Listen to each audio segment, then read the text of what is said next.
Welcome to Section 7 of Genetics. In this section, we'll be discussing X-linked diseases.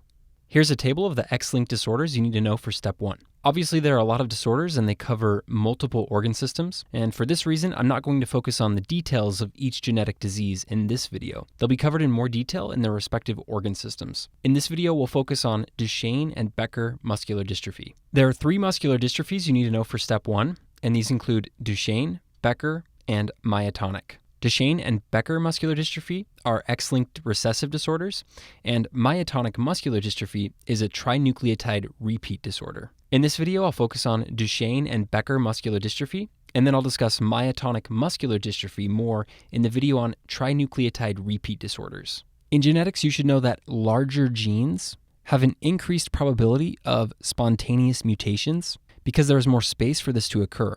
The dystrophin gene is one of the largest in the genome, so it's commonly affected by spontaneous mutations. Both Duchenne and Becker muscular dystrophies are caused by dystrophin gene mutations. The mutations cause frame shift or nonsense mutations and ultimately result in dystrophin protein dysfunction. The dystrophin protein is present in muscle tissue and is responsible for anchoring actin to the extracellular matrix.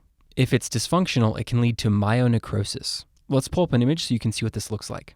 This is a figure of the dystrophin protein linking the cytoskeleton to the extracellular matrix, and it can be found in Section 7 of Genetics. As you can see, the dystrophin protein provides structural stability to muscle cells, so when it's defective, this can result in muscle tissue damage.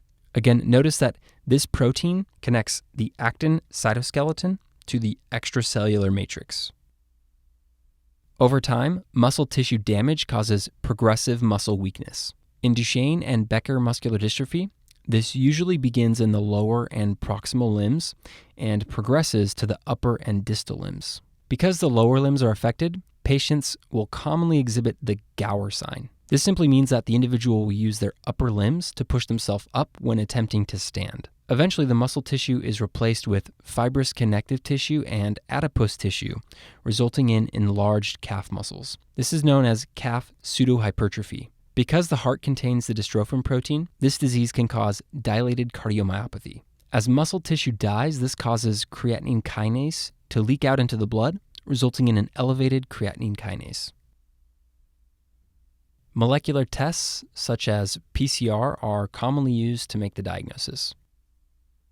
Becker muscular dystrophy is essentially the same as Duchenne muscular dystrophy, but rather than a frameshift mutation, it's more commonly caused by non-frameshift mutations, such as a missense or nonsense mutation. It's typically less severe than Duchenne muscular dystrophy because the dystrophin protein is more functional. Hopefully this makes sense intuitively. A frameshift mutation would result in a severely truncated protein, whereas a missense mutation would only slightly alter the protein structure. A 4-year-old boy presents to the physician due to a 3-month history of muscle weakness. His mother states that when he lays on the ground, he has to use his hands and arms to lift himself up. Physical exam reveals pseudohypertrophy of the calf muscles. Which of the following most likely represents the mode of inheritance of this patient's condition?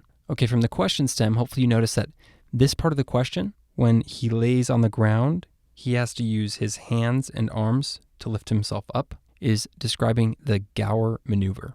The patient also has muscle weakness and pseudohypertrophy of the calf muscles. These findings are all consistent with muscular dystrophy. Because he is less than 5 years old and his symptoms appear to be severe, he most likely has Duchenne muscular dystrophy, which is an X-linked recessive condition. From the pedigrees, only A represents an X-linked recessive disease, so A is the correct answer. Recall that in X-linked recessive disorders, males are generally the only ones affected and there is no male-to-male transmission. So notice from the pedigree that only males are affected. B represents an autosomal dominant disorder, C represents an autosomal recessive disorder, and D represents a mitochondrial disorder.